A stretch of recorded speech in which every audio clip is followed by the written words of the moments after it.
Hello అండి అందరికీ. Last వీడియోలో కథెలా ఇచ్చేసి నది స్నానానికి వచ్చామని చెప్పాం కదా. నాకు నచ్చిన విషయం ఏంటంటే నాకు నది స్నానం అంటే చాలా ఇష్టమండి. ఇలా టెంపుల్స్కి వచ్చినప్పుడు నదిలో స్నానం చేయడం అంటే చాలా చాలా ఇష్టం అనమాట. మొన్నటిదాకా ట్యాప్స్ ఉండేవి, ఇప్పుడైతే నదిలోకి అలౌట్ చేస్తున్నారు. మేము ఫ్రెష్ అయిపోయి డ్రెస్సెస్ అవి చేంజ్ చేసుకొని టెంపుల్కి అయితే బయలుదేరిపోయాము. వాళ్ళ అప్పుడే బ్రేక్ ఇచ్చి నైవేద్యం పెడతారు కదండి అమ్మవారికి ధూపం వేసి, అలాగా అప్పుడే బ్రేక్ ఇచ్చి లోపలికి వదిలారనమాట.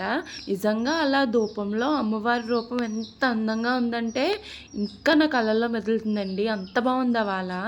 ఇంకా దర్శనం అయిపోయిన తర్వాత మేము స్ట్రీట్ షాపింగ్ ఉంటే చూసుకుని బయలుదేరిపోయాము. దారిలో చాలా హోటల్స్ క్లోజ్ ఉన్నాయండి, మనకి గ్యాస్ ఇబ్బంది ఉంది కదా. అయితే ఇంకా ఒక చోట ఆగి తిన్నామన్నమాట. ఏం బాగాలేదు ఫుడ్ అయితే, కానీ అలాంటప్పుడు దొరికిందే మహాప్రసాదం కదా, ఇంకా తినేసి బయలుదేరిపోయాం రైల్వే స్టేషన్కి. రైల్వే స్టేషన్ బయటే హల్దీరామ్స్ ఉంది.